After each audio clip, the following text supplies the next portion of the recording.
Hey guys, what's going on?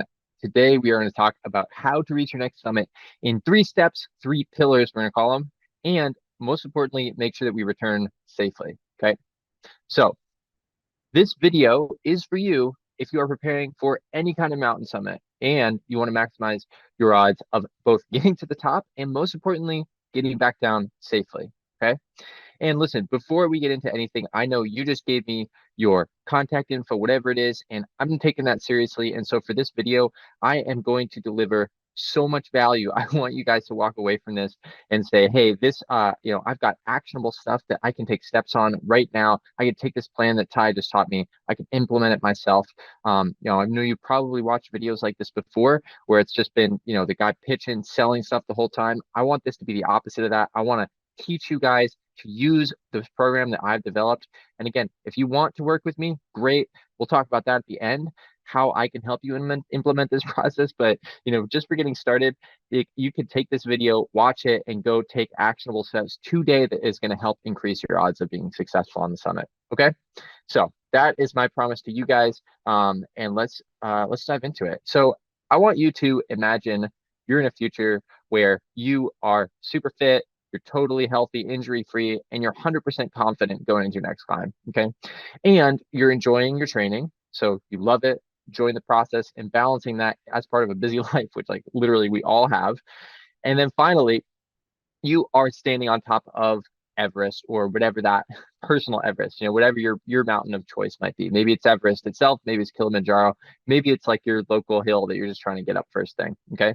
So in order to do this, I am going to show you the exact 3 pillar system that I have used on myself and it has helped hundreds of other climbers. This is Rohan. Rohan got to the summit of the literal Everest. Here he is at the top. He had failed multiple times on other 8,000-meter peaks. And with this program, we were able to get him dialed in and to the true rooftop of the world. And we'll talk more about him later in an example.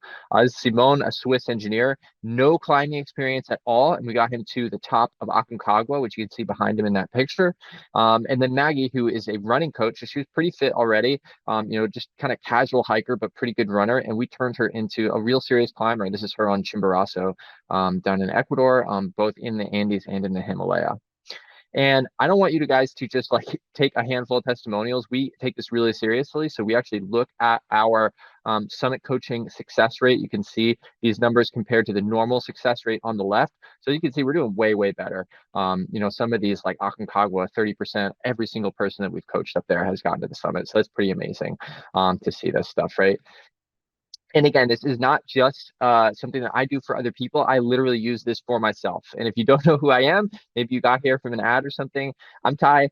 I've set 20 plus world records at this point in the mountains. This is me in front of Aconcagua in early 2023, where I set the world record on that for speed ascent and descent, and also made no O2 summit on a 8,000-meter peak in the Himalaya already. So this stuff works for me. It's turned me from tiny little runner on the left into speeding up some of the biggest peaks. So again, for context, I want to walk you through my journey, how I got to here, so that you guys understand exactly how the system was set up and established, because it took a long time. Okay, so at first, I was a pro runner. I competed as an athlete in college and eventually got a professional contract after college where I competed mostly starting out kind of track and field and marathon, moved up to ultra marathon, everything like that. And everything kind of changed for me one day. It was in 2019 where I really did my first ever kind of mountain run. Honestly, it was kind of on a whim. I've been doing this trail, the Inca Trail, for many summers because I was guiding trips down there. And I decided one year, hey, I'm just going to try and run this thing and see how it goes. And I actually set a world record on that trail that very same day, my first time ever trying to do that. And I was like, whoa, this is pretty awesome. Like, up to that point, I had always seen the mountains as kind of a way to like have fun in the off season. But all of a sudden I found this, oh wow, maybe I can be actually competitive at this stuff too.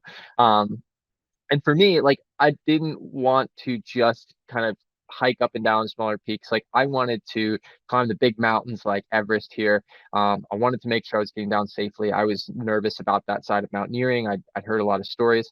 And again, for me, like, I wanted to do it quickly. I wanted to be pushing myself as an athlete because that was where I came from as an endurance athlete.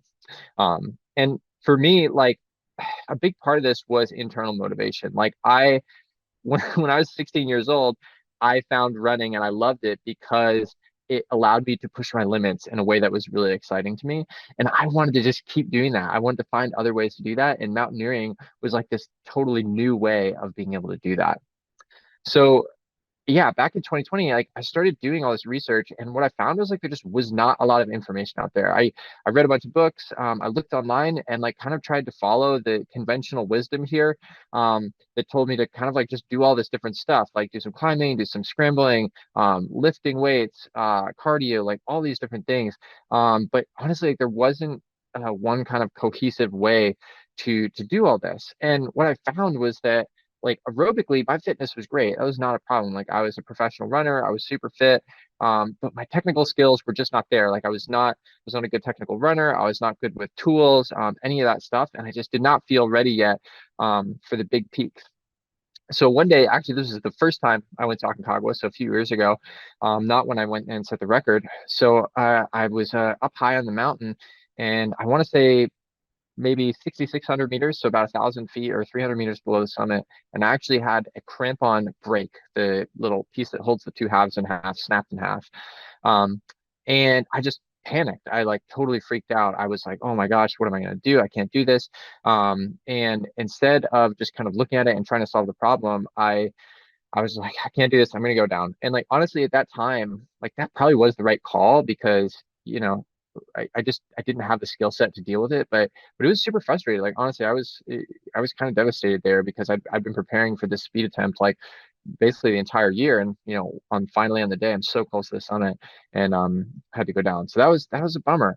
Um, and then I think it was maybe a few months later, I was climbing with a buddy of mine who had kind of become something of a mentor. It's a guy who had been like a hero to me, and now is a mentor. And I had this strange realization when we were climbing together that I could tell that I was fitter than him aerobically. Again, like I know I have a pretty good engine. I could tell I was fitter than him, but he was moving just as quickly as me on some of this really technical terrain, and he was even more confident. And the reason for that was because he had all these skills together. And I realized that my lack of technical skills was actually a huge impediment to me. And so not only was it forcing me to turn around early, like on Aconcagua, but it was forcing me to slow down all the time whenever I was moving. Okay, so I did something really extreme, and like everything I do is extreme, so maybe this is surprising, but I cut my aerobic training way down. And up until that point, I'd kind of used aerobic training as a crutch. It was something I did a ton of because, like, okay, this is the thing that I'm good at. Like, I want to keep doing more and more and more. And I also love it. But I cut it by about 20% and I replaced all of that with technical training. And things went better. Like I did have a really good year. I got better on climbing steeper stuff. I got better on technical ascents, all these things that I struggled with. But I was still finding that I was having a hard time with balance. And I wondered, like, maybe this puzzle is just not for me. Like, I don't know if this is right. Maybe I should just go back to running. Like, I was pretty good at that. I'm not too worried about it. I know that I can have a future there. But then I had the true aha moment on Cotopaxi. This is a picture of Cotopaxi, one of my favorite mountains here above Quito, Ecuador. Um, my aha moment was I was going up Cotopaxi, and Cotopaxi is a big glaciated volcano. You can see it there. Not super technical, but there are some pieces that are a little bit exposed. I was pretty high up on the route, and I kind of started feeling like I was having this panicky feeling like I had on Aconcagua at some point. It was a piece with a lot of exposure. I was the last person on the mountain that day, and I just stopped and slowed down. And I said, like, why do I feel this way? What is actually going on? And I zoomed out and I realized I was fit enough. I had the technical skills. I was not in danger. And it was this huge moment where I realized the missing piece was 100% in my head. That I had to get out of my own head and I had to train my mind to deal with these situations. And so I spent a lot of time over the next year figuring out, okay, how can I do this? So I actually actively looked for situations that would make me uncomfortable, situations where I was afraid, where I felt like I wasn't 100% confident. And what that led to was all this practice doing the things that had previously freaked me out, realizing, hey, it's okay, I can do this. And in that context, training my brain to the point that I then was finally 100% confident in my head, in my technical skills, in my fitness.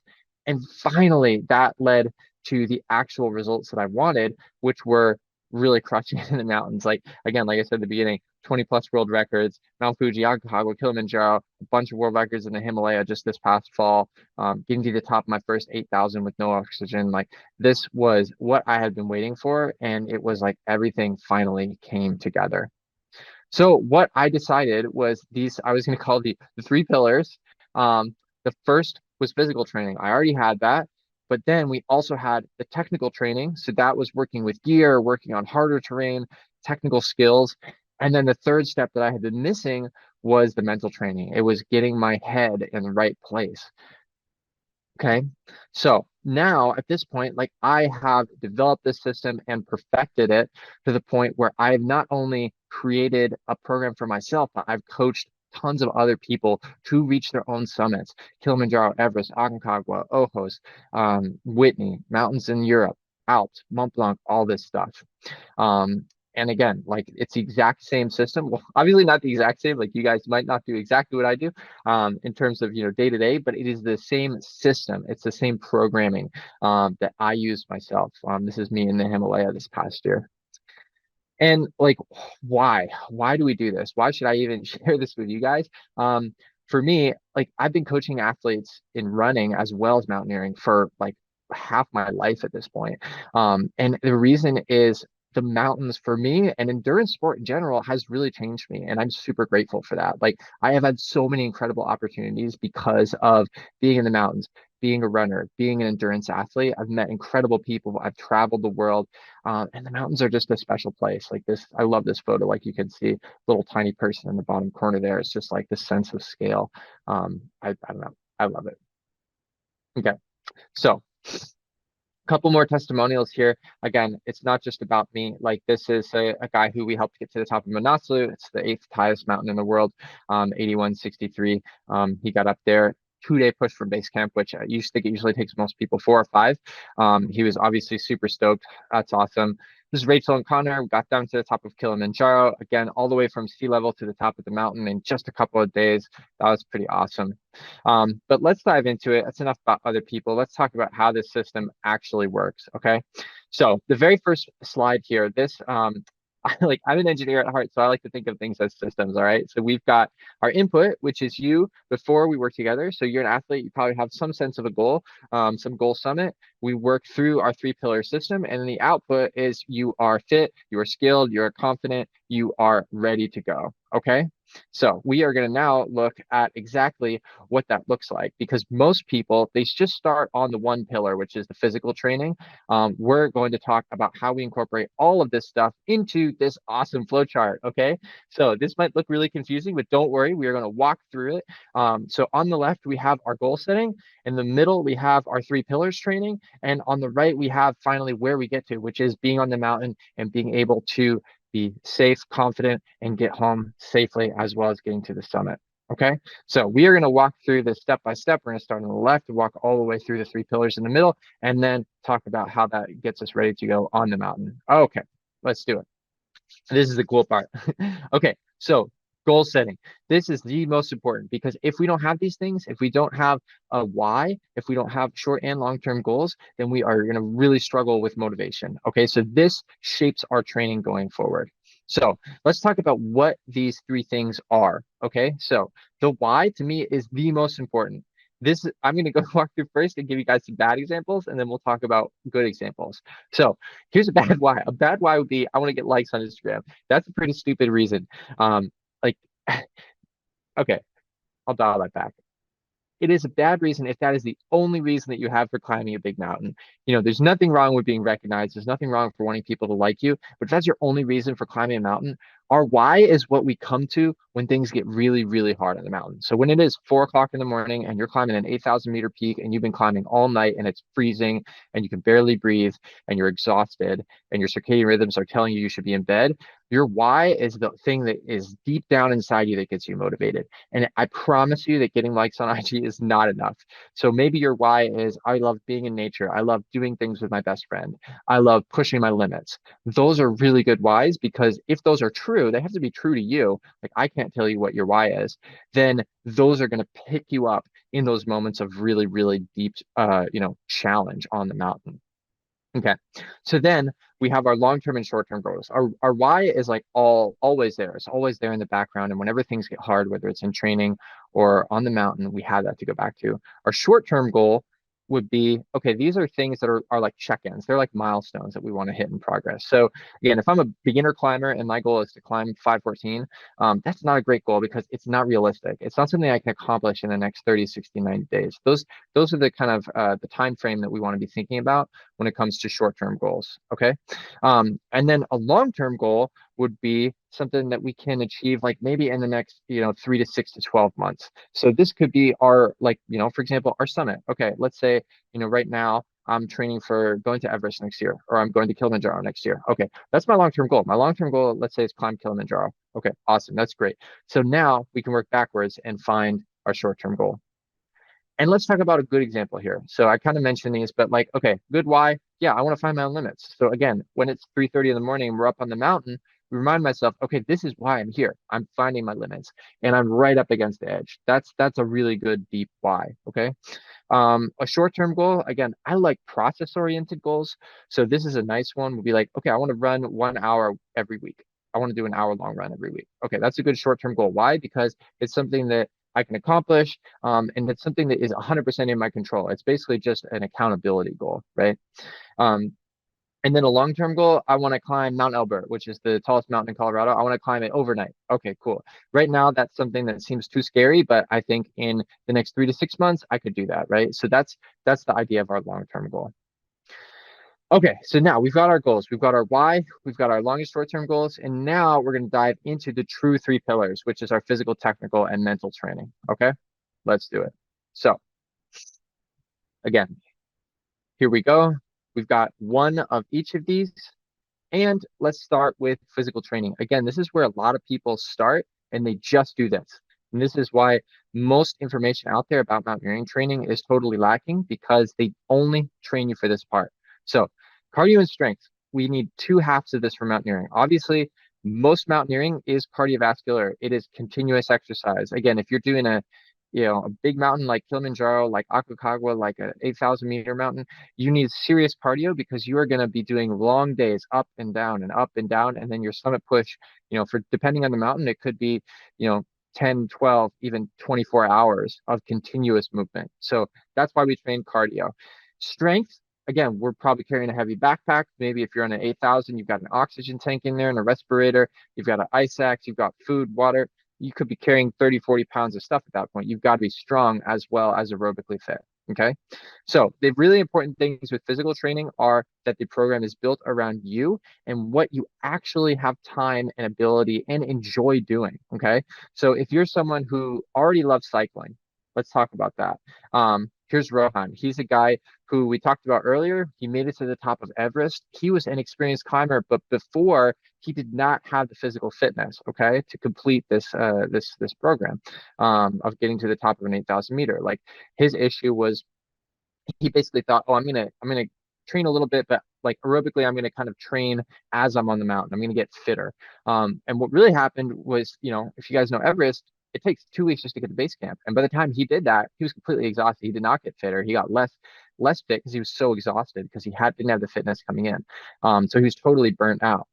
So what we did for him was we took consistent aerobic development. So again, we weren't trying to do everything all at once. It was a consistent gradual buildup in his progress, up to about 10 hours a week for him. And again, going back to what I was saying before about what you like and actually have access to. So Rohan was a big cyclist. So like maybe for him, yeah, sure, it would have been more specific for him to do like uphill hiking or something like that, even on a treadmill or a Stairmaster.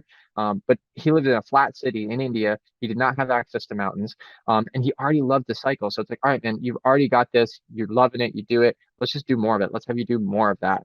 Okay. So we had to increase his cycling up to 10 hours a week, and also added in strength training. And then the last thing was we had him practice really long days because, again, Everest, you have super, super long days, especially your summit day.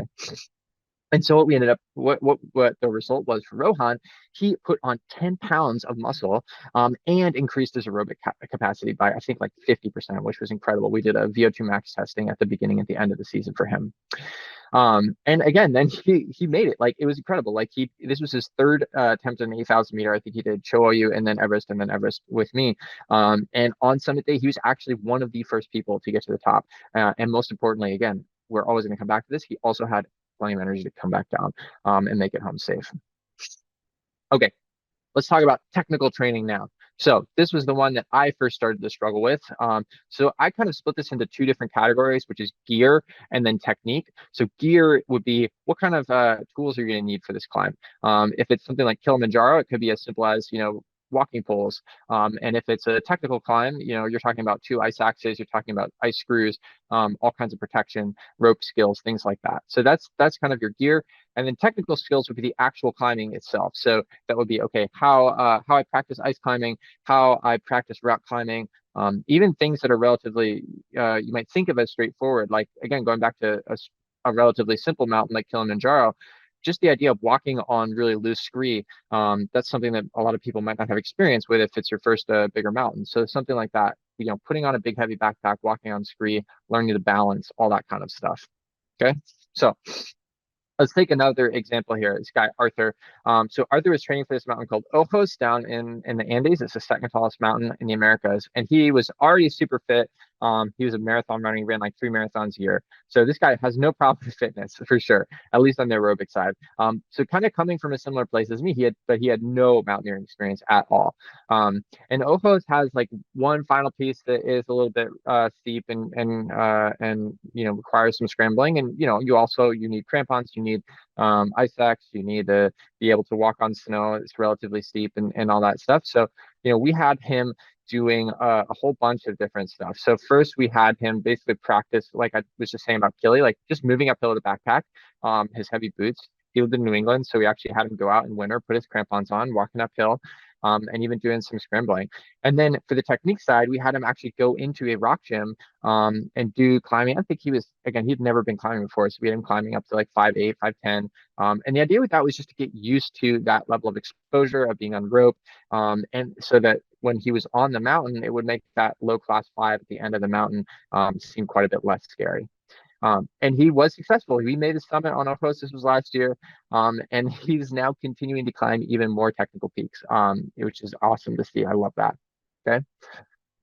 Okay, pillar 3, mental training. This might be the most important because if your mind is not in the right place, you will fail.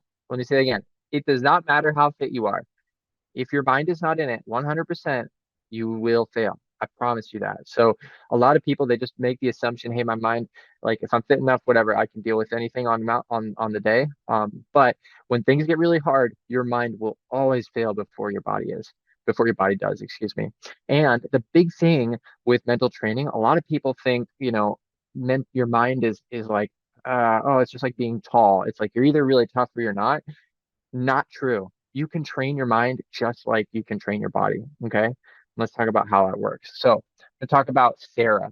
Okay. So, Sarah was someone who basically had the first two pillars dialed. She was a super experienced rock climber. She climbed like 512, and she was super fit. She was doing a lot of hiking. She ran. So she's like all around solid athlete. Her big thing was confidence. So she would get up on these big peaks and, like we were talking about, that those really hard hours of a summit push when it's 3, 4 o'clock in the morning, she would kind of just get like overcome with all this self-doubt, all these like, don't deserve to be here. We talk about imposter syndrome, all these different things. And so her mind was constantly failing her. So we did a whole bunch of different things. The first is this idea called inner game, just popularized by this guy named Tim Galway. I learned this from my own dad back when I was a kid. The inner game is basically all about paying attention. It's about trying to remove judgment from your thoughts. So instead of saying, oh, I'm so tired, it's because I'm not fit enough, you just say, huh, that's interesting. I feel tired. Let's pay attention to that. Like, where do I feel that? Do I feel it in my legs? Do I feel it in my arms? Do I feel it in my head? Like, what is the manifestation of that? And by paying attention, we actively remove the judgment. So we're able to actually just have our body see, or excuse me, our mind see our body for what it's doing and say, hey, you know what? it's like that experience I had on Cotopaxi. Okay, I'm tired, but I'm also fine. Like I expect to be tired right now. It's really late at night or whatever, you know? We want to make sure that we have that ability to stop the judgment and zoom out. So we practice a lot of inner game stuff. We did this through visualizing, through journaling, especially after really hard training sessions. And like I talked about with myself, we sought out routes that were actually scary, that to Sarah, that were forcing her to get out of her comfort zone, that normally would have made her super anxious or nervous or have all this self-doubt.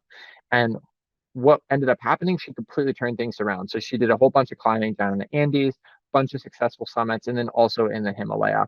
And she got this new sense of resilience. I think that's a really big word that we come back to. I like resilience better than toughness because, like, I don't know why. It's just, I feel like it's a better word. And she really developed both resilience and confidence to deal with issues on the mountain, to deal with whether it was, gear problems or just being exhausted, but being able to make really good decisions and get through hard parts. Okay, so what does this all look like together? This is just a sample training plan that I put together for this specific talk. So this isn't anyone's true training plan, but you can see we have like different things every single day. So again, a really important part is just like checking in with your coach. So like, okay, reviewing everything, writing out the training plan. So it is that continuous feedback loop. But then we've got aerobic stuff. So we've got interval workouts, cardio, longer workouts. We've got mental stuff. We've got strength training. We've even got like some yoga practice, all that. And then we've also got technical trainings. You can see there's some rock climbing on there. There's like attending a gear review workshop, thinking about that. So it really is a big all-encompassing program that is going to tick all of these boxes for you. Okay. So now back to our flow chart here. We've gone through goal setting. We've gone through the 3 pillars program in the middle. That's kind of the meat of everything. And now we're ready to actually go to the mountains. Okay. So here we go. So remember, our goals helped us train. Those were our motivational goals, our check-ins. Those are the things that, our why, the deep down stuff that pops out when, okay, we're ready to go and things are getting really hard and it keeps us motivated. So that was our goal setting. That's why that's important. Our 3-pillar system is what actually got us ready for the climb itself, because now we're fit, we're mentally confident, we're ready with our gear and technique. So now we are actually on the mountain. Okay. So we are, the idea is that those first 2 steps of the program got us safe, or excuse me, got us ready to have a safe, confident climb on the mountain and solve any problems that come up. And again, I'm just going to keep harping on this. This isn't just about getting to this summit quickly. It's not about setting records. It's about not only increasing our odds of being successful and getting to the summit, but about getting back home safely. That is so important in mountaineering. Okay. And this is a quote by Ed Viesturs that I like, which just kind of like, I think about this all the time whenever I'm in doubt on the mountain. So getting to the summit is optional. Getting home safely is necessary. So again, I'm going to keep harping on that because this program is not just about performance. It's not just about, making sure you get to the summit for your photo. It's about making sure you get up and down safely and get home in one piece. Okay. So to recap, first, we have goal setting. That's always number one. If we don't have our goals and we don't have a good sense of why we're doing stuff, we're almost certainly going to fail. Number 2 is our 3-pillar system. So we got the physical, the technical, and the mental training. And then number 3 is we're on the mountain and we're ready for a safe and confident climb. Okay. So what's the result of this? We see generally more than double the average success rates of, if you look up the averages of these mountains. So that was that table that I had here. Same exact table. Again, you can look at this yourself. We're also looking at happier, healthier, and more confident climbing, and that's coming during the training process. So a big part of that is, okay, people are enjoying their training process more because they're more confident in it. They've got their goals set up and they enjoy that day-to-day process. And lastly, we are creating lifelong climbers. Okay. So I want to create people who have that same amazing relationship with the mountains that I do and who are able to get so much out of their experiences. Here's 2 more people. This is Chris. Chris is he's become a good buddy of mine, but here he is actually running up Machu Picchu Mountain in Peru. He did a whole bunch of climbing down in Peru, and just so amazing to see him stoked. Like he's another guy who I met through the running world, who we brought into mountaineering, and has just had an unbelievably successful time doing that. And then this is Scott. Scott is a trail runner, but now doing mountains. He tried multiple times to hit 6,000, which is about 20,000 feet. And finally, after we worked together for about 6 months, he was able to do that. So that was super exciting. This is him, I think, on Huascar Island in Peru, tallest mountain in Peru. Okay, so here's a part where, like, hopefully, again, if you just want to take everything that I taught you, you can 100% do that. But I want to talk a little bit about how I help people, how I can help you. Look, the first thing that is really important, I am not going to promise that you will get to the summit. That no one can do that. So if anyone ever gives you a guarantee, oh, we guarantee you're going to get to the summit, they're lying. It's a bad idea. It totally messes up the incentive structure on the mountain, because at the end of the day, the mountain decides. Okay, if you have terrible weather, terrible conditions, an accident with someone else like that you have to help out with, there are things that no matter what you do, how prepared you are, that are outside of your control. Okay, so that's super important. This is not a guarantee about getting to the summit, but my guarantee, you will be more confident. Okay, that comes from all four of those, or excuse me, all like every part of that flow chart coming together. You will definitely be more fit. That's our physical training. You're gonna be more skilled. That's your technical training. And at the end of the day, you're just gonna be more ready. Kilimanjaro, for example. Let's look at some numbers here. Kilimanjaro costs about $5,000. That's kind of your expedition cost. If you're paying an agency to do everything for you, which you pretty much have to on Kili. So you got $5,000 for on the ground costs. You're probably gonna spend $1,000 on gear. You got to get boots, you got to get poles, you got to get jackets, you got to get snow pants. Maybe you need crampons, depending on the time of year. And then you need $2,000 worth of flights just to get to Tanzania. Okay. So you're looking at spending $8,000 on this trip. Okay. So again, the normal success rate is about 55%. Our success rate on Kili has been 100%. So if you can cut out half of that risk, like, you could have to make 2 trips. You're going to spend an extra $8,000 if you want to get to the summit. We're telling you, we've had 100% success. Again, not promising a summit, but so far we have had 100% success. We've had no one fail on Kili. So we feel very, very confident that we can raise that rate for you. Again, we're not going to guarantee you 100%, but we feel super confident that we can raise it way, way closer to that, so that you don't have to spend $8,000 twice. Okay. So this is it. Yeah. Like, you owe it to yourself to do everything in your power to get to the top when you're making that level of investment. Okay. Now let's talk about Everest. Everest is a whole nother level of financial commitment. Okay. So you've got $75,000. That's kind of mid-range now for an Everest expedition, to be honest. Like, $75,000 is like maybe even on the lower end. There are firms that are selling for anywhere from 100 to 300K right now. Okay. It's insane. So spending 75K, spending a bunch of money on all this other gear, and you got to get flights to Nepal. You're looking at close to $100,000, $80 to $100,000, kind of bare minimum, I would say, to climb Everest. Okay. And more importantly, again, going back to the safety side, it's basically the same number in terms of success rate as Kili. You're looking at 50-50. So if we think we can help you get there and increase that and protect that $85,000 investment, that's great. More important, 4% of people, that's 1 in 25. 1 in 25 people are going to die statistically on the mountain. Okay. So if you're thinking about going to Mount Everest, you have to think about that number and think about, okay, do I want to play Russian roulette with a gun with 25 chambers? That's not that many chambers. Okay. You have family at home, you got parents, you got kids, you got a wife, you got a husband. Do it for these people to maximize your chance of coming home safely. Okay. That is why I am here. Okay. I want to help you guys not only get the most out of your training, have more fun with it, have more meaning, be more confident, but it's to try and get people back from the mountains safely. Okay. In one piece.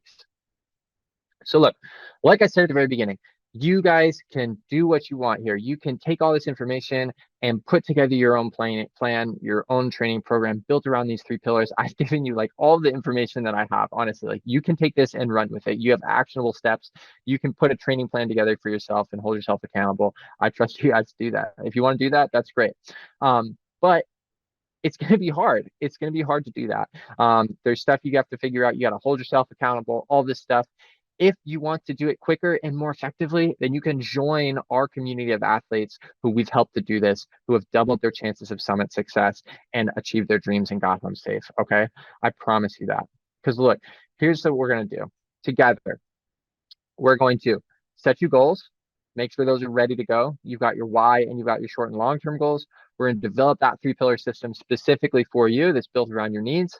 And then we're going to support you, day to day, ahead of the trip, and even while you're on the mountain. Okay. And that's when we get to step 4, we're making sure you're 100% ready to go, so that we can get you to the summit and back home safely. Okay.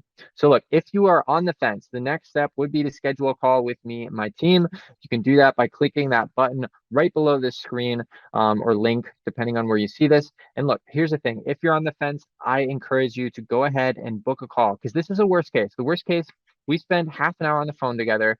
We help find some problems or weaknesses in your training, help point you in the right direction, and basically give you a bunch more information for free. That's worst case, is you spend 30 minutes and you get a whole bunch of more free information than you got in this video. Best case scenario, we spend half an hour on the phone, we decide to work together, and we guarantee, again, to improve your chances of being on top of whatever that summit is that you're trying to get to and getting home safe. Okay. That's the best case scenario. We work together and we help you. Okay. And we do all that work for you. We set you up. Okay. So next steps, again, book a call. You're going to see a page that looks like this. You're going to have a calendar. You're going to have a bunch of options to schedule a call. Go ahead and do that. Click that. You're going to have a short form that you fill out after this that just gives us a little bit more information about you, so we can, have our call ready to go and structured. And that's it, guys. Thank you so much. I know it's been long. I know I can talk a lot and I talk fast, so I hope you've had a great time. But again, take this action, take this information as you will, take action on it. And if you want to work by yourself, that's great. But even if so, book a call. There's no harm. We can talk and figure out if this is a good fit for you. And if not, we'll help you point you in the right direction. Okay. Thank you all so much. Have a great time and safe time in the mountains. All right. Bye, everybody.